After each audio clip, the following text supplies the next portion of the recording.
Bon allez. Lister Terrac. Le pro aux échecs.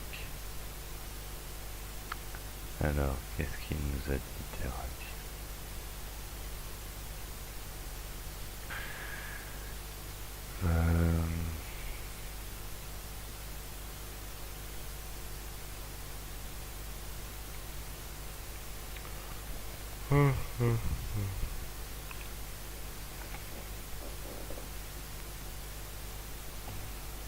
Bon steak, moi je dis c'est bon.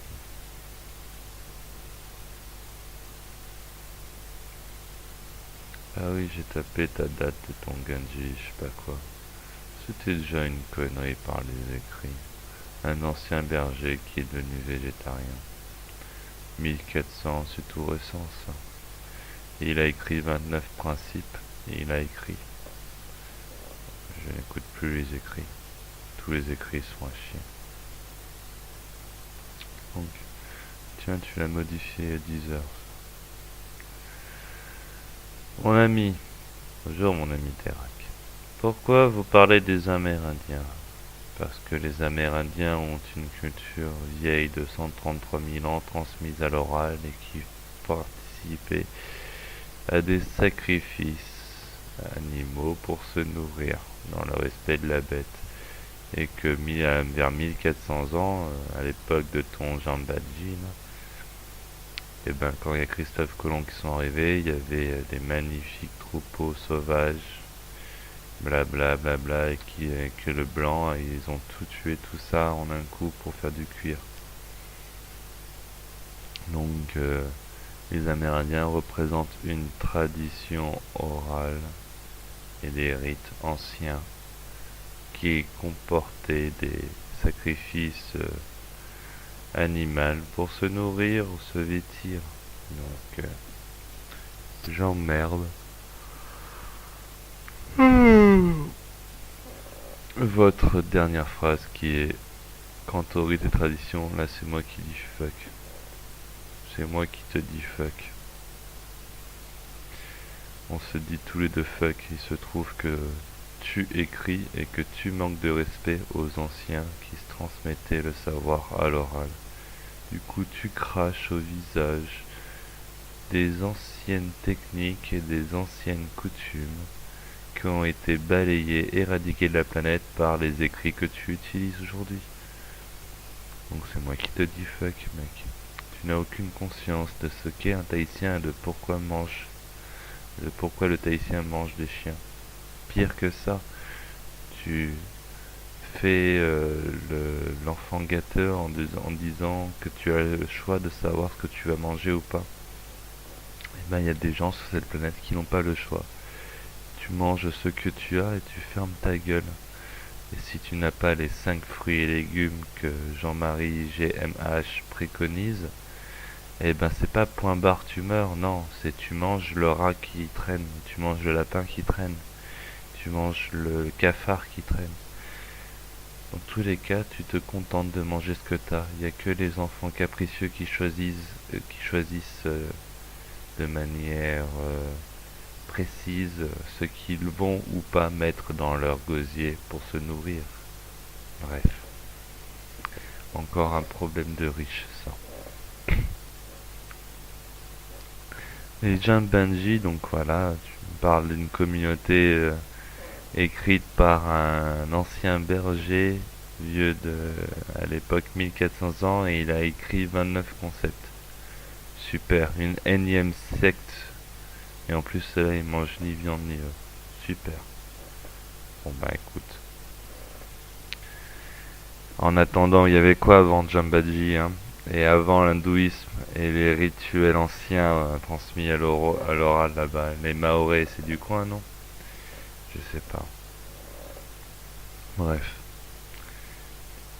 Elle est où la communauté qui s'était organisée avant les écrits dans ces zones indiennes? Jambaji, lui, il a écrit 29 concepts, il les a écrits. Il a fait une secte, cet enculé. Les animaux ont un système nerveux et un cerveau bien plus développé. Je sais pas, c'est un truc d'une autre. Capable d'émotion, d'où tenez-vous que les végétaux souffrent autant si ce n'est plus que les animaux? Déjà, je vais mettre...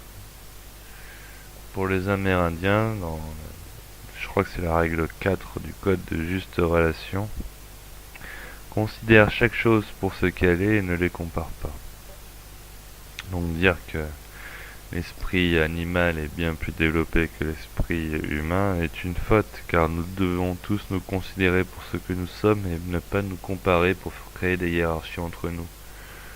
Donc si vous croyez que c'est un mal de prendre l'humain pour supérieur au règne animal, c'est l'inverse est vrai aussi. Nous n'avons pas à prendre les animaux pour supérieurs aux hommes. Nous devons apprendre par l'observation de la nature. Après, c'est vous qui considérez que le règne végétal n'a pas à être assimilé au règne du vivant en général. Vous croyez que les êtres les plus sensibles de la planète, à savoir les végétaux, ne souffrent pas, quand bien vous fasse. Croyez autant que vous voulez qu'un aveugle, sourd et muet à qui on coupe les couilles ne ressente rien parce qu'il est dans la capacité de s'exprimer à travers les sens que nous sommes capables de ressentir habituellement. Donc, les végétaux, il y a plein de théories sur les végétaux qui disent qu'ils ressentent les choses. Il y a plein de théories sur les végétaux qui disent que ils s'adaptent, ils sentent en avance que le maraîcher viendra les arroser. Ou ils réagissent aux stimuli qui les entourent. Ils réorganisent leur structure quand on les coupe, tout ça. Dans tous les cas, quand je fais saigner quelqu'un, il éprouve une douleur, et quand les plantes saignent, elles doivent également éprouver de la douleur. Elles sont construites avec de l'ADN, non? Elles appartiennent pas au même monde que nous, à la même création. C'est pas la même source qui les anime eux et nous. Hein? Bon. Ça parce que vous ne savez pas que les plantes ne souffrent pas, et que dans le doute, on peut s'autoriser à les faire souffrir. Si ils font tout ça avec les animaux, vous croyez vraiment que le règne végétal va les freiner dans leur volonté de destruction? Hein? En tout cas, il y a des plantes qui, quand tu les touches à peine, réagissent et se protègent.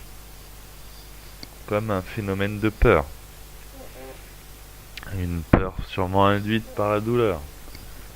Car une plante paisible qui n'aurait pas de peur ni de douleur, je ne vois pas pourquoi elle se refermerait dès qu'on la touche.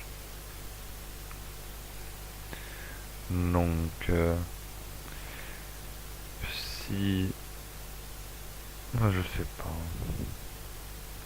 De toute façon, regardez ce qui a déjà été dit sur les plantes, hein, qu'elles sont capables de ressentir les émotions du futur. Plein de théories un peu bancales, un peu new age, qui traînent autour de ces plantes. Donc, ouais. Considérer les êtres les plus sensibles de l'univers comme étant incapables de ressentir la douleur. Je vous laisse avec votre ignorance, monsieur. Vous fermez les yeux sur une information que vous n'avez jamais eue de votre vivant, et au lieu de la traiter comme une nouvelle donnée et de la confronter au réel, vous choisissez de garder votre voix en disant on a le droit de tuer les végétaux, par contre il faut laisser les animaux en vie. Bon, le jour où tu n'auras plus rien d'autre à manger qu'un animal qui traîne dans le coin, tu devras faire le choix entre mourir ou te nourrir de viande. C'est aussi simple que ça. Les Tahitiens, qui ont subi l'invasion économique de la République, mangent le chien beige. Et c'est devenu une coutume, un rite. une tradition. Et je vous vois dire fuck aux anciennes traditions appliquées par les plus pauvres d'entre nous pour vivre. Eh ben je vous dis fuck, monsieur le pro aux échecs. Vous avez peut-être un Hello à 2100 et quelques. En attendant, vous êtes un gamin capricieux qui croit qu'il a en tout temps le choix de savoir ce qu'il va manger ou non. Astuce, petite info. Dans la nature, quand nous l'observons et que nous apprenons d'elle, nous remarquons que les animaux ne font pas le choix de ce qu'ils mangent. Ils mangent ce qu'il y a. Donc, il n'y a que les animaux capricieux à qui on a habitué à la pâtée pour chat Whiskas pendant des années et des années, qui quand on leur met des croquettes cassent les couilles. Si tu affames un animal et que tu lui donnes uniquement ce qu'il y a, il mangera tout ce qui passera à l'animal. Et ça, c'est un exemple. Quand il est dans la nature et qu'il cherche à bouffer, il le cherche partout à bouffer. Dans les poubelles, il chasse les rats, il chasse les chats, il chasse tout. Les tangs. Il mange de l'herbe pour se purger l'estomac. Bref. Donc, ceux qui choisissent ce qu'ils mangent, ce sont juste les gars qui sont à l'aise financièrement ou qui sont dans un pays dit civilisé occidental, qui provoquent des guerres à l'étranger et qui ont le luxe de choisir ce qu'ils mangent. Hein, les 5 fruits et légumes de Jean-Marie. Et imagine que demain tu as 100% de patates. Tu vas pouvoir les manger tes 5 fruits et légumes? Non, tu vas manger 100% de patates et tu vas fermer ta gueule, Jean-Marie GMH. Donc, à tous les enfants capricieux qui se croient légitimes de, de manger. Ah non, il faut pas manger la viande parce que ça leur fait mal. Eh ben, je vous emmerde parce que la viande, c'est la nourriture des pauvres. La viande, c'est ceux qui prolifèrent le plus vite. Donc bon. Allez vous faire foutre avec vos conceptions de New Age. Et tu dis fuck aux traditions anciennes transmises à l'oral, à savoir que les Amérindiens sont une tradition ancienne transmise depuis 133 000 ans et qu'ils mangeaient la viande.